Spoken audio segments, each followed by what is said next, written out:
हरे कृष्ण प्रभु जी।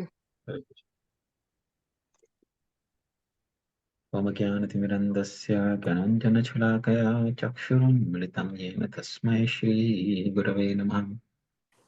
वाञ्छाकल्पतरुभ्यश्च कृपासिन्धुभ्येव च पतितानां पावनेभ्यो वैष्णवेभ्यो नमो नमः। श्रीकृष्ण चैतन्य प्रभु नित्यानंद श्री अद्वैत गदाधर श्रीवासदि गौर भक्तवृंद। हरे कृष्णा कृष्ण कृष्ण हरे हरे, हरे राम राम राम हरे हरे।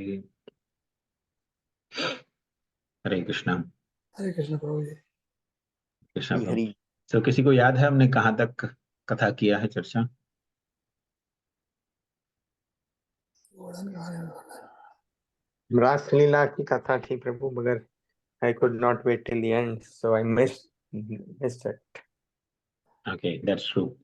तो हम लोग श्री कृष्ण प्रभु जी। या श्री कृष्ण रासलीला के बारे में और 8 साल के बच्चे थे तब उसके बारे में सब बता रहे थे प्रभु जी। हाँ, बिल्कुल ठीक।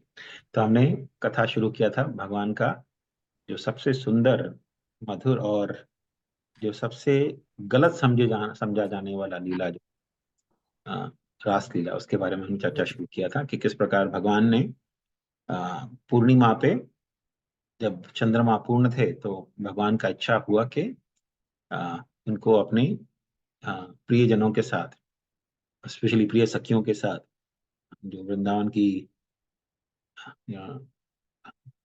सुंदर स्त्रियां थी, स्पेशली नव युवतियां, उनके साथ उनको अपनी लीला करनी थी, रास लीला करनी थी। तो इसलिए भगवान ने बंसी बजाई और उन्हें सबको आकर्षित किया, और कैसे गोपियां सब कुछ त्याग कर, सब कुछ छोड़कर भगवान कृष्ण के पास चली गई। तो हम लोग चर्चा किए थे कि गोपियां अब भगवान कृष्ण के पास पहुंची। भगवान की इच्छा थी, उन्हें लीला करना था गोपियों के साथ, और गोपियां भगवान की इच्छा के अनुरूप ही वहां पर आ गई। लेकिन भगवान और गोपियों के बीच में आज हम वार्तालाप का चर्चा करेंगे। बहुत ही सुंदर वार्तालाप है ये, और इसमें बहुत सारी शिक्षाएं आती हैं जो मनुष्य समाज के लिए बहुत ही आवश्यक है। लोग सीधे भगवान की जो लीला है उस पर जंप करते हैं, लेकिन भगवान के जो उपदेश है उस पर कभी ध्यान नहीं देते ना। तो भगवान श्री कृष्ण कहते हैं उन गोपियों से, सुंदर जो गोपियां थी उन सबसे कहते हैं कि आप सबका स्वागत है, आप सब सौभाग्यशाली महाभागवान हो, आप स्त्रियां। बताइए, मैं आपको आपकी किस प्रकार से सेवा करूं? सब ब्रज में ठीक ठाक तो है ना? आप लोग इतनी रात गए यहाँ आए हो, तो आप अपने आने का कारण बताइए मुझे। अब देखिए, भगवान ने बंसी बजाकर बुलाया था और गोपियों को प्रेरणा हुई कि भगवान को लीला करना है ना। भगवान ने बोला नहीं उनसे, लेकिन भगवान ने बंसी बजाकर, बंसी के माध्यम से उन्हें प्रेरणा दी, उन्हें बताया कि उन्हें लीला करने की इच्छा है, और गोपियां आ गई। और भगवान बोल रहे हैं कि आपके आने का कारण बताइए, जैसे भगवान जानते नहीं कारण। एक तो उन्होंने अपनी इच्छा से बुलाया, दूसरा वो तो भगवान है, तो सब कुछ जानते ही हैं, अंतर्यामी है, सबके हृदय की बात जानते हैं कि क्यों आई हैं गोपियां, लेकिन फिर भी पूछ रहे हैं। और फिर बोलते हैं कि देखिए, ये जो रात्रि का समय है ना, वो बहुत ही भयावह होता है नो, क्योंकि रात्रि के समय में आ, जो भयानक पशु होते हैं ना, या भयानक प्राणी होते हैं, केवल पशु लेकिन पक्षी भी होते हैं, जैसे उल्लू वगैरह होते हैं, सारे भयानक प्राणी जो होते हैं ना, वो जाग रहे होते हैं और घूमते रहते हैं। आप लोग, यू नो आप इतनी सुमध्यमा हो, आप तुरंत वृंदावन में, ब्रज में वापस लौट जाइए। ये उचित समय नहीं है स्त्रियों के लिए घर छोड़कर इस ऐसे स्थान पे घूमना। देखिए, रात्रि का समय जो होता है ना, वो सच में भयावह होता ही है। भागवत में कहा गया, रात्रि के समय चोर उचक्के निकल पड़ते हैं बाहर, नो। और चोर उचक्के निकलते हैं तो उन्हें, चोर चकों तो भय रहता है पुलिस वाले से वगैरह से, तो कोई देख लेगा उन्हें तो उसे मारने में भी नहीं हिचकिचाते वो। तो मतलब रात्रि के समय बाहर निकलना मतलब चोर चकों को आमंत्रण देना। स्पेशली खासकर गांव वगैरह में ऐसा ही होता है, रात्रि में कोई बाहर नहीं निकलता। और फिर सियार वगैरह होते हैं ना, जो जंगल में रहते होंगे लेकिन रात्रि के समय वो गांव में आ जाते हैं, घूमने निकलते हैं। स्पेशली सियार या लोमड़ियां, नो, और उल्लू वगैरह, ये सारे जो भयावह पशु पक्षी होते हैं, वो रात्रि के समय घूमने निकलते हैं। तो भगवान बोल रहे हैं कि आप आप कृपया ब्रज में वापस चले जाइए। और फिर आगे कहते हैं कि आपकी माता, आपके पिता, आपके पुत्र, आपके भाई, आपके पति जो हैं, गोपियां विवाहित भी थी, तो आपके जो पति वगैरह हैं वो सब आपको ढूंढ रहे होंगे। उनको आप इतना एंजाइटी मत दीजिए, आप उनको इतना परेशान मत करिए, देर रात तक बाहर घूमना ये एक अच्छी बात नहीं है। तो खास करके ये भगवान उपदेश दे रहे हैं जो आजकल के लोगों के लिए बहुत ही लागू होता है। आजकल खास करके लड़कियां और लड़के देर रात्रि तक बाहर घूमते रहते हैं, और बहुत ही गलत चीजों में लगे रहते हैं। हमारी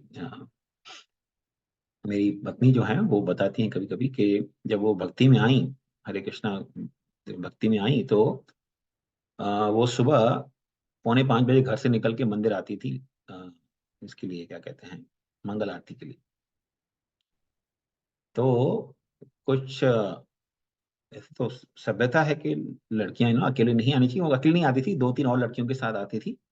3 लड़कियां निकल के, 2-3 लड़कियां निकल के साथ में, सुबह 4:30 4:45 का समय हो तो बहुत जल्दी होता है, अब तो कोई होता नहीं बाहर, अर्ली मॉर्निंग है लेकिन फिर भी लोग इतने ज्यादा होते नहीं। लेकिन मुंबई में रहती थी, शहर में तो कोई इतना परेशानी नहीं होती है, तो निकल के टैक्सी लेकर मंदिर जाती थी, और मंदिर टैक्सी से 10 मिनट की दूरी पे था।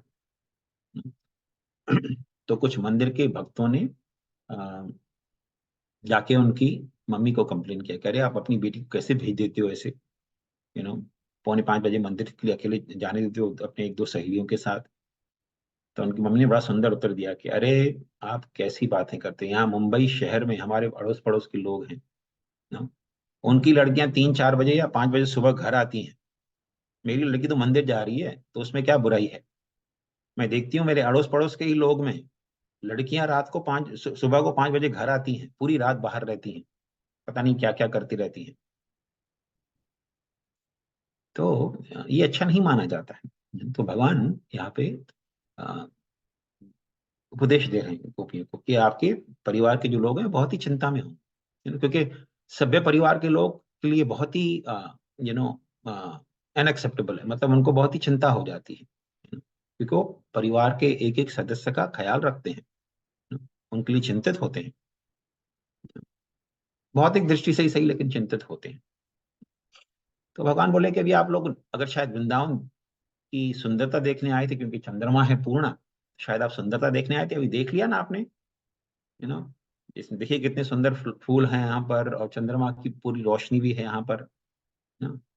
तो आप लोगों ने अगर सुंदरता देख ली हो, कि किस प्रकार सुंदर हवा चल रही है यमुना के ऊपर से, अगर देख लिया तो आप तुरंत वापस घर जाइए। अभी देख ली ना सुंदरता। कभी कभी हो सकता है कि व्यक्ति को कुछ उत्कंठा हो कि रात के समय कैसा लगता हो, दिन में कभी गए होंगे जंगल में, लेकिन रात के समय कैसा लगता होगा, चंद्रमा की जब रोशनी हो, थोड़ी ठंडी ठंडी हवा, दिन के समय तो बहुत गर्मी होती है, खास करके इंडिया में बहुत गर्मी होती है, तो रात्रि के समय कैसा लगेगा।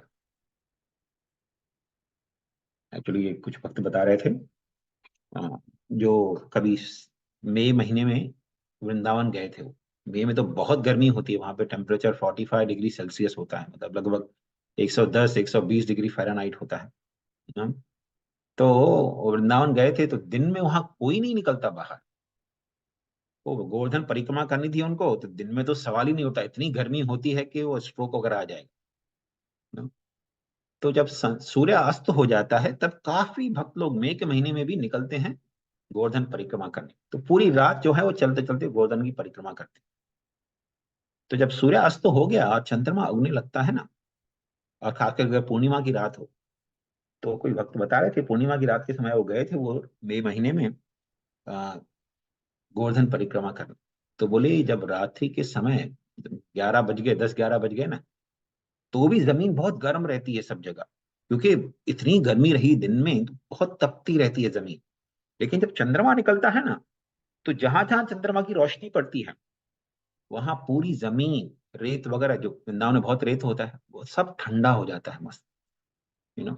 और जो पेड़ के नीचे छांव होती है, जहां चंद्रमा की रोशनी नहीं पहुंचती, वहां पर रेत भी रात को गर्म रहता है, पूरी रात गर्म रहता है वहां पे, क्योंकि रात को भी गर्मी रहती है वहां पे। तो बता रहे थे कि हम पेड़ के नीचे गए, रेती पे, रेत वगैरह पे, तो इतना गर्मी लग रहा था वहां पे, पूरे तभी भी गर्म था रात के समय।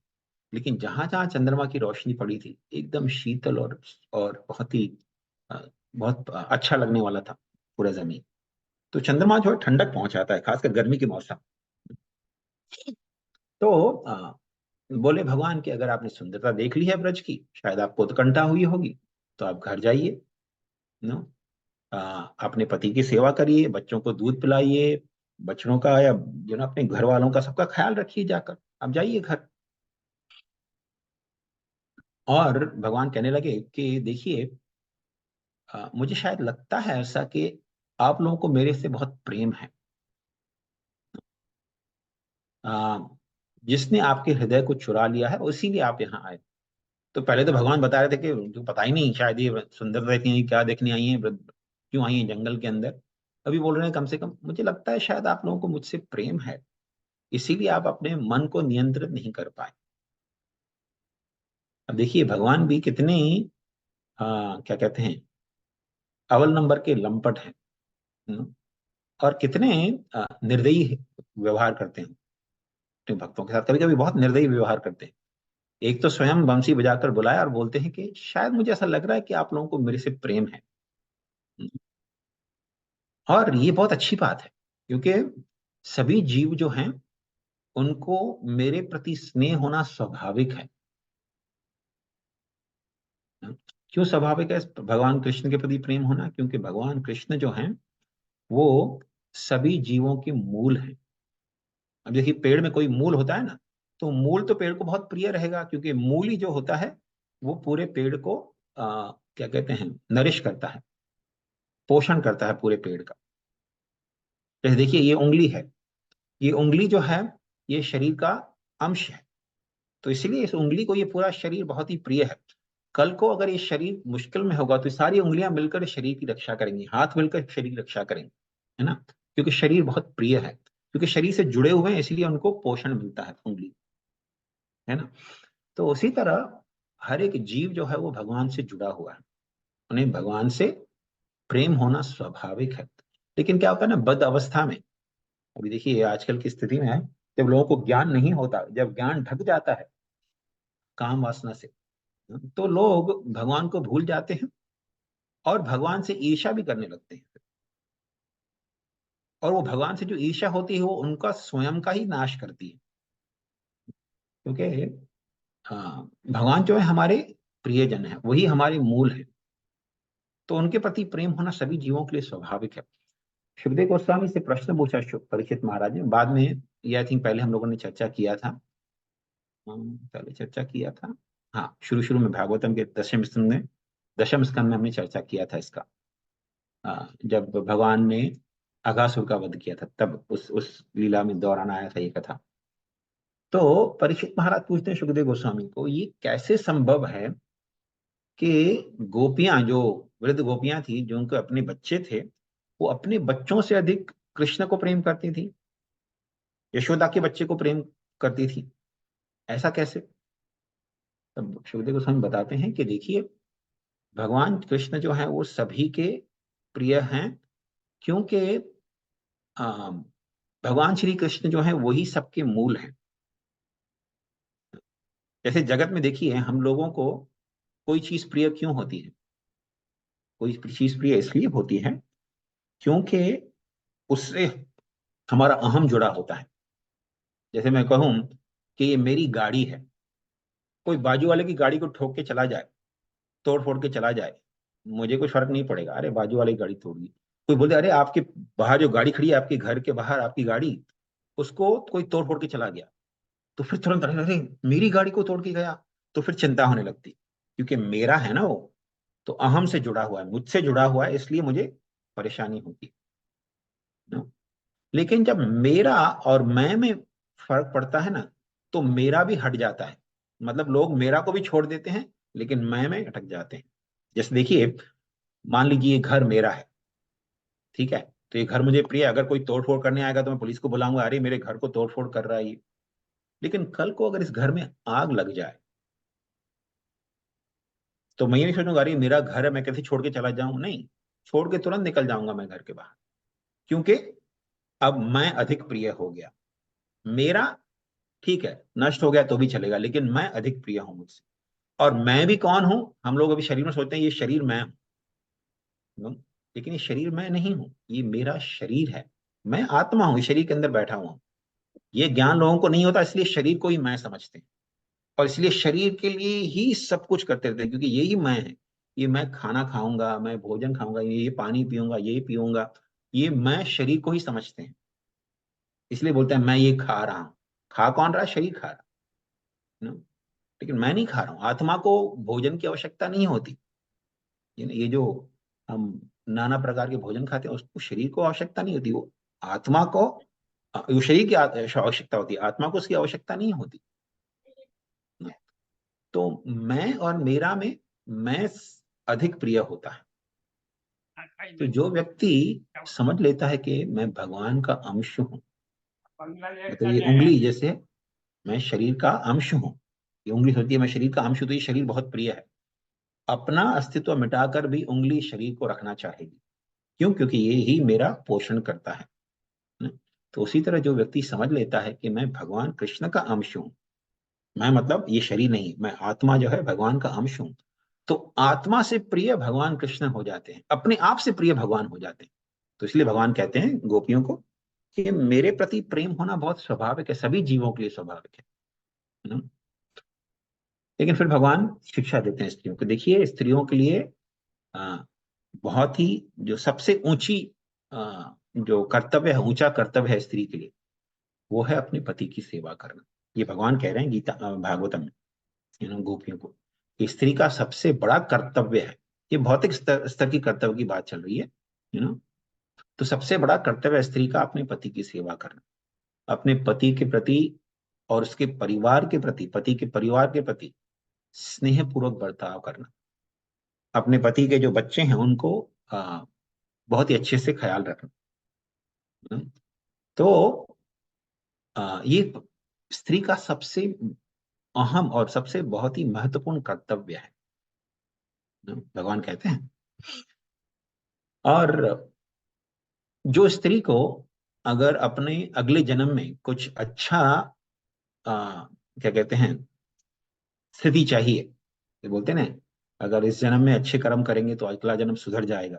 तो अगर किसी स्त्री को अपना अगला जन्म सुधारना है, तो अपने पति को कभी भी त्यागना नहीं चाहिए, अगर पति पतित नहीं हुआ है तो। ये बहुत महत्वपूर्ण है। ऐसा नहीं कहते भगवान पति को कभी भी नहीं छोड़ना चाहिए। भगवान बोलते हैं अगर पति पतित नहीं हो गया है तो। पतित मतलब क्या? जो बहुत ही गलत कार्यों में पड़ गया हो, जो गलत काम करने में लग गया हो, जैसे जुआ खेलता हो, शराब पीता हो, मारपीट करता हो, चोरी करता हो, तो ये पतित होता है व्यक्ति। तो अगर पति पतित हो गया है तो पत्नी उसे त्याग सकती है। और त्याग करके ऐसा नहीं कि चलो दूसरी शादी कर लूंगी, नहीं, पति को त्याग देना है और फिर साध्वी की तरह जीवन बिताना चाहिए, अपने अपने बच्चों का ख्याल रखते हुए साध्वी की तरह ख्याल सेवा करना चाहिए। ये भगवान के उपदेश है भागवतम। तो इससे क्या होता है, स्त्री का अगला जन्म सुधर जाता है। अगले जन्म में भी उसे, अगर इस जन्म में समझ लीजिए पति बुरा भी हुआ या कैसे भी हुआ, लेकिन पति का यू नो अपमान नहीं करती है, छोड़ दिया भले पति को क्योंकि बुरा हो गया। अगर बुरा नहीं है तो किसी भी अवस्था में पति को नहीं छोड़ना चाहिए। पतित नहीं है तो कभी छोड़ना नहीं चाहिए। कभी हो सकता है पति के पास धन संपत्ति ना हो, दुर्भाग्य से उसके पास एक से एक दुर्भाग्य आते जाए, धन लुट जाए उसका सारा, और हो सकता है कि कल को उसके सारे परिवार के सदस्य भी उसको छोड़ दें, कुछ भी ना बचे उसके पास, भिखमंगाई बन जाए लगभग, कुछ रह ही नहीं जाए उसके पास, या कभी कभी होता है उसको बीमारी लग जाए कोई, यू नो बहुत ही बीमारी लग जाए, या होता है कभी कभी उसकी बुद्धि भ्रष्ट हो जाए, मतलब होता है ना कभी कभी वो एपिलेप्सी वगैरह का बीमारी हो जाता है, बुद्धि काम नहीं करती व्यक्ति की, या गरीब हो जाए, तो इन स्थितियों में कभी भी स्त्री को अपने पति को त्यागना नहीं चाहिए। भगवान कहते हैं उससे उस स्त्री का अगला जन्म जो है भ्रष्ट हो जाता है, मतलब अगले जन्म में उसे अच्छा पति नहीं मिलेगा, शायद उसका विवाह भी नहीं होगा, और हुआ भी तो उसका पति उसको छोड़ के चला जाएगा। ये कर्म है, ये कर्म का फेर है। आजकल देखते हैं हम लोग कि स्त्रियां थोड़ी छोटी बात पे पति को डिवोर्स दे देती हैं कि चलो मेरे पति के पास ये नहीं है, वो नहीं है, मेरा ख्याल नहीं रखता है, ये नहीं करता है, वो नहीं करता है, छोटी छोटी चीजों पर पति को डिवोर्स देने के लिए तैयार हो जाती है ना। तो उनके लिए ये शिक्षा है, क्योंकि अगर कोई व्यक्ति इस जन्म को कंफर्टेबल बनाने के लिए, इस जन्म में कुछ अपना कंफर्ट देखने के लिए धर्म का पालन नहीं करता, धर्म का आचरण नहीं करता है, तो फिर उसका अगला जन्म बहुत ही बुरा हो जाता है। तो भगवान ये उपदेश दे रहे हैं। और फिर कहते हैं कि अगर जो स्त्री सभ्य परिवार से है, उसके लिए पर पुरुष का संग करना बहुत ही निंदनीय है, और उसे स्वर्ग के रास्ते से या अगले जन्म में कुछ अच्छी स्थिति से भ्रष्ट कर देता है ये आचरण, और इस जन्म में भी उसकी जो निंदा होती है बहुत इस जगत में, और वही नहीं बहुत सारी तकलीफें लेकर आता है। तो देखिए इस जगत में अगर कोई स्त्री या पुरुष है, वो विवाह से बाहर जाकर कोई ऐसे संग करता है किसी पर पुरुष या पर स्त्री का, उसका जीवन बहुत ही कठिनाइयों से भर जाता है। तो भगवान ये सुंदर उपदेश कर रहे हैं गोपियों को।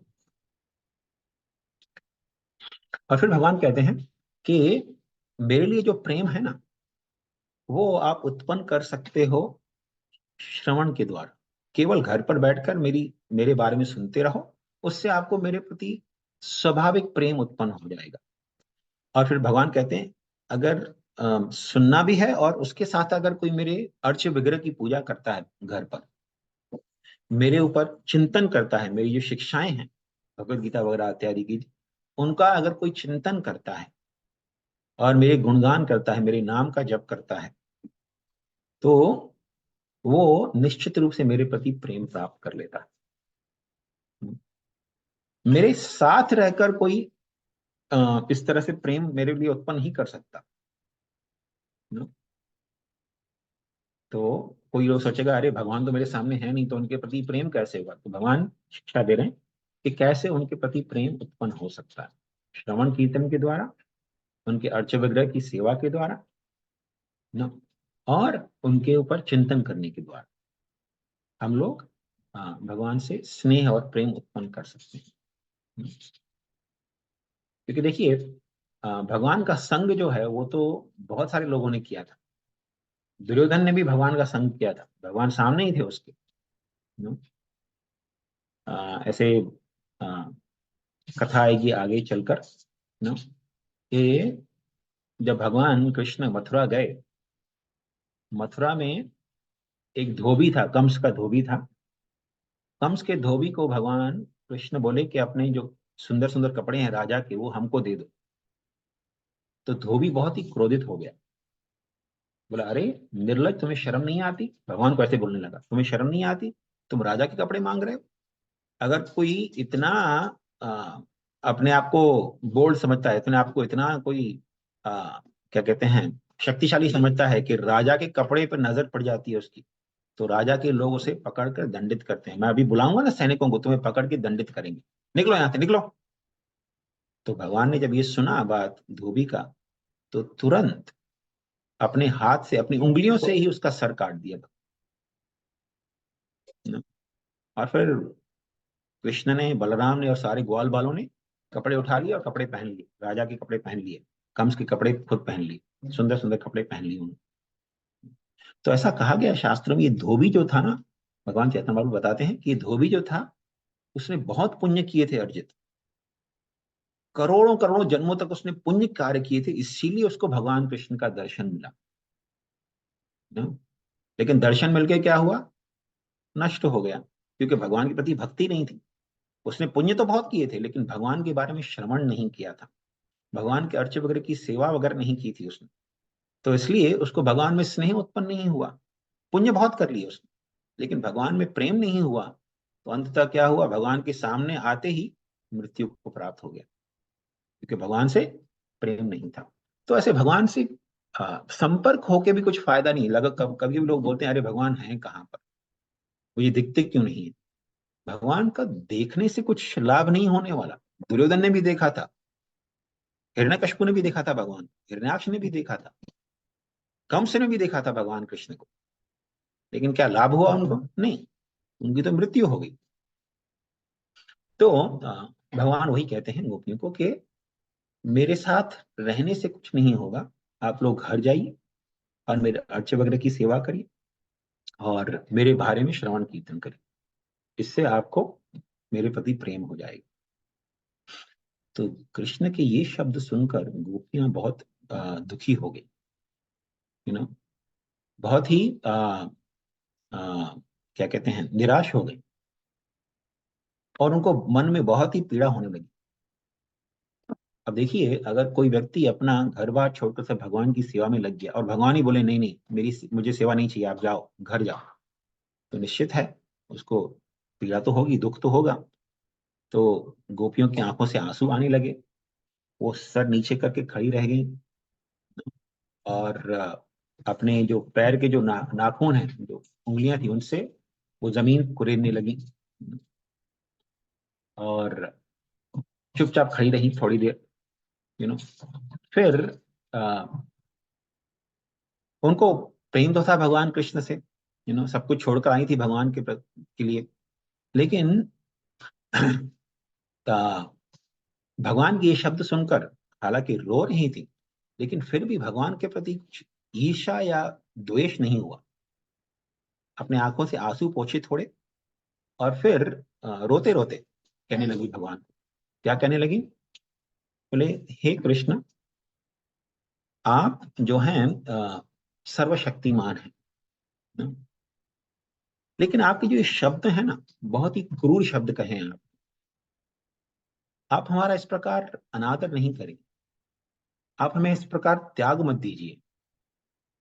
हमने इस जगत की सारे जो स्त्री के लिए जो भी सब कुछ चीजें बहुत महत्वपूर्ण होती हैं, उन सबको त्याग कर हमने आपके चरण कमलों की शरण ली है।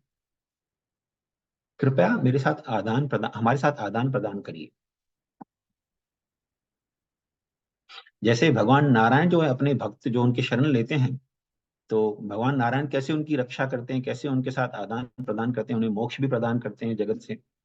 तो हम तो सब कुछ त्याग कर आए हैं आपके चरणों में, तो आप हमारा इस तरह अनादर मत करिए, हमें त्यागिए मत। आपने जो भी उपदेश दिए धर्म के ऊपर कि स्त्री का क्या कर्तव्य है और क्या करना चाहिए उसे, पति बच्चों की और उनके रिश्तेदारों की सेवा करनी चाहिए, ये सब सही है, हम नहीं कहते गलत है कुछ इसमें। लेकिन आ, ये जो सेवा है, यू नो पति की, बच्चों की या परिवार के लोगों की, वो सब उन लोगों के लिए होता है जो आ, इस जगत के बंधन में बंधे हुए हैं। हकीकत में ये सब सेवा जो है आपके लिए होना चाहिए, क्योंकि आप ही एकमात्र सबके पति हैं, पिता हैं, बच्चे हैं और सुहृद हैं। सभी जीवों के प्रति जितने भी संबंध होते हैं जगत में, आप ही एकमात्र वो संबंधी हैं। ये जो संबंध है, ये तो शरीर के द्वारा मोहित होकर लोग सोचते हैं कि ये मेरा संबंधी है, ये मेरा स्वजन है और प्रियजन है, लेकिन आप ही हमारे सचमुच के स्वजन हैं और प्रियजन हैं। हमारा सबसे महत्वपूर्ण संबंध आप ही के साथ है। और हकीकत तो ये कि हमारा जो अस्तित्व है वो आपसे जुड़ा होने के कारण आपसे अभिन्न ही है, मतलब आप में और हम में कोई अंतर नहीं है।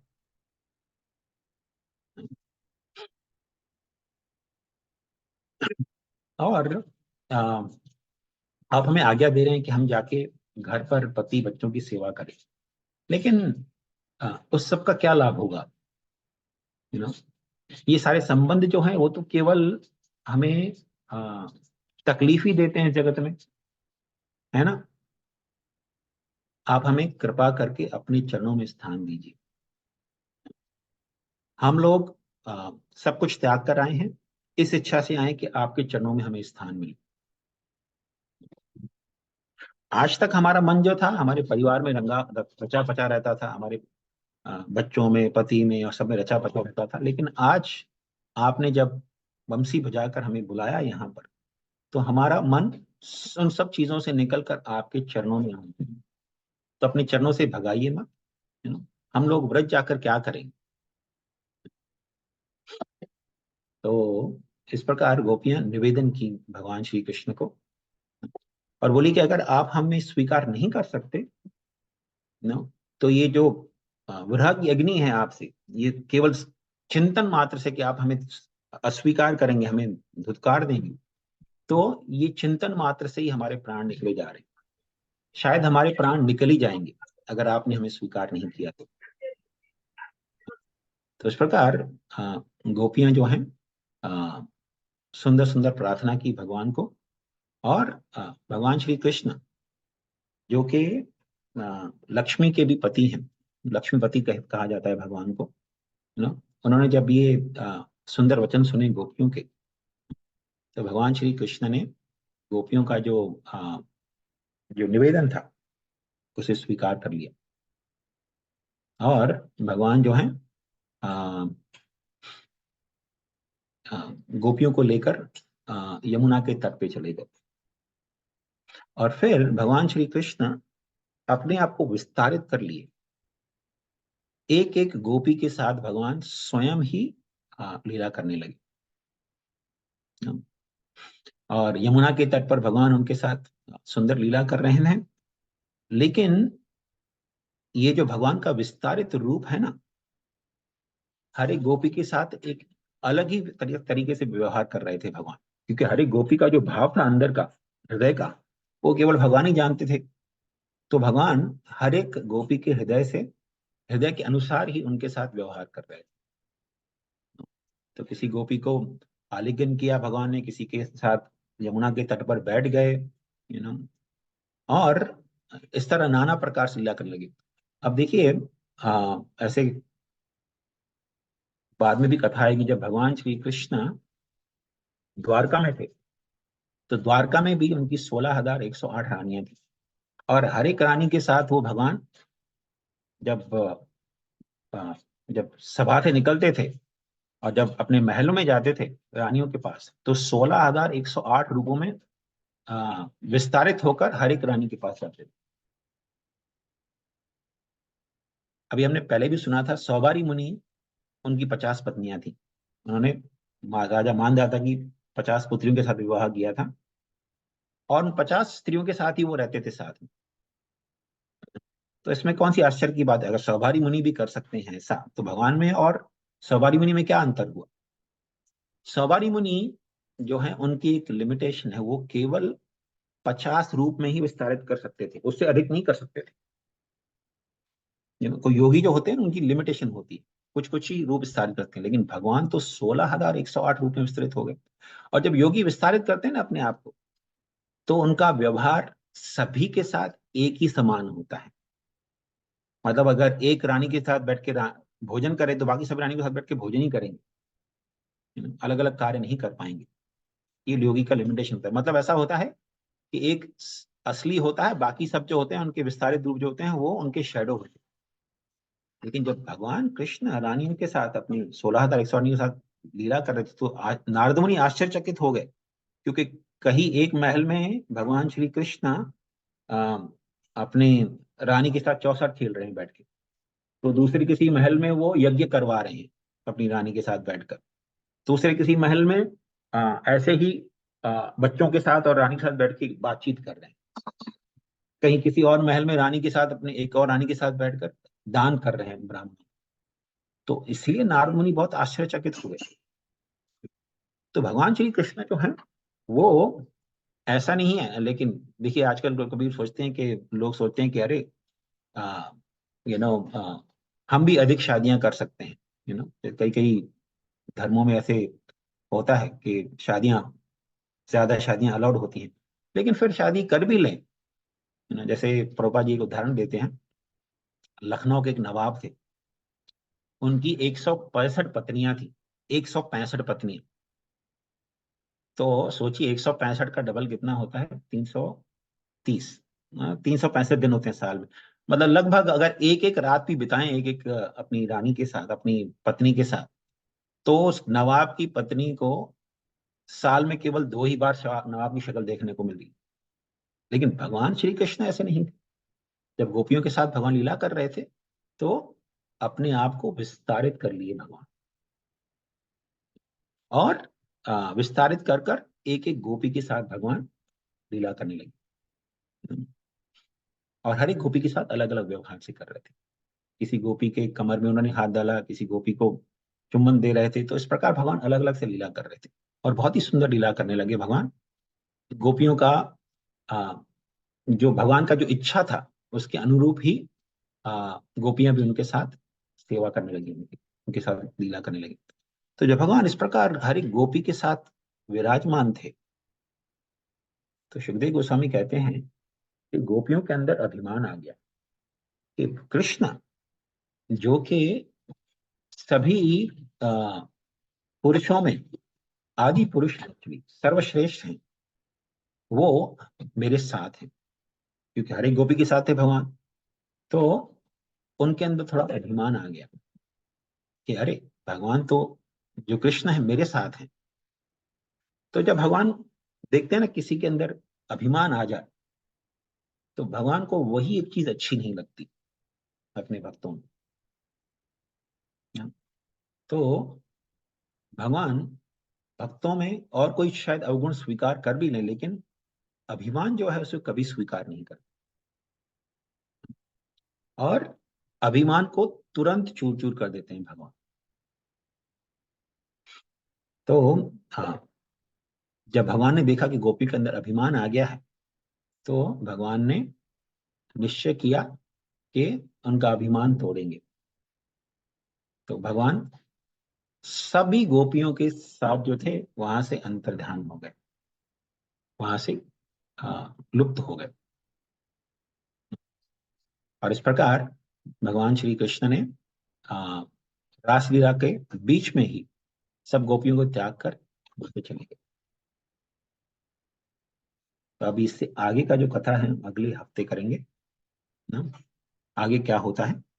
तो ये कथा हम आगे बढ़ाएंगे अगले हफ्ते। थैंक यू वेरी मच, आप सबका बहुत बहुत धन्यवाद। इससे कोई प्रश्न वगैरह है तो पूछ सकते हैं। या प्रभु जी, आई हैव क्वेश्चन। हाँ सो बताइए। या जैसे प्रभु जी आप बोल रहे थे कि पतित, अगर किसी का पति पतित नहीं है तो उसको मतलब पतित है तो उसको छोड़ सकते हैं, डिवोर्स मतलब ऐसा हो सकता है। तो फिर अगले जन्म में उसके लिए अच्छा ये नहीं रहेगा। तो फिर जब मनुष्य जन्म होता है तो 84 उसके योनि के बाद लाखों के योनि के बाद होता है। तो ये कैसे होता है प्रभु जी?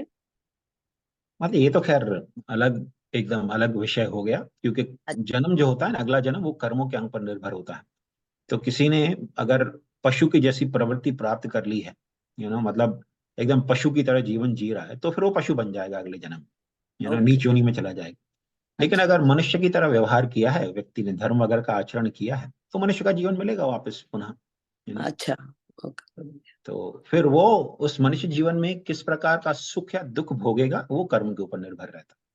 इस जन्म में ओके। कैसे कर्म किए हैं उसके अनुसार अगले जन्म में सुख या दुख मिलेगा, अगर मनुष्य जीवन प्राप्त हुआ तो। अगर पशु जीवन में चले गए तो फिर तो कुछ कर्म का है ही नहीं बंधन। फिर तो केवल पशु के जीवन से धीरे धीरे प्रगति होती है मनुष्य जीवन तक आने में। अच्छा। ओके प्रभु जी। और दूसरा अभी वो जो श्री कृष्ण लीला की जो हो रही थी 16,108 लेडीज की, तो वो फिर विस्तार कर रहे थे, सबके साथ थे, तो अलग अलग इसमें रूप में थे। तो वो कैसे विस्तार हुआ, माया रूपी या कैसे प्रभु जी? नहीं, भगवान माया रूपी विस्तार नहीं करते हैं। भगवान जो है उनके अंदर उनके पास अनगिनत असंख्य शक्तियां हैं, अपनी शक्तियों के द्वारा भगवान विस्तारित कर लेते हैं, योग शक्ति के द्वारा अच्छा भगवान ओके अपनी योग माया के द्वारा अपने आप को विस्तारित कर लेते हैं। ओके प्रभु जी। हरे कृष्ण। या ओके, थैंक यू प्रभु जी। मालूम नहीं प्रभु जी, मैंने पूछा वो ठीक है कैसे, नहीं लेकिन नहीं फिर माधी, बिल्कुल ठीक था, बिल्कुल ठीक प्रश्न। Okay Prabhu ji, thank you Prabhu ji. Hare nice Krishna. Class. Hare Krishna, thank you very much. Hare Hare Krishna. Krishna Prabhu ji. Thank Hare you. Krishna Prabhu ji, Hare Hare Krishna. Krishna Prabhu ji. Hare Hare Hare Maharaj. Krishna. Thanks. Hari Hari.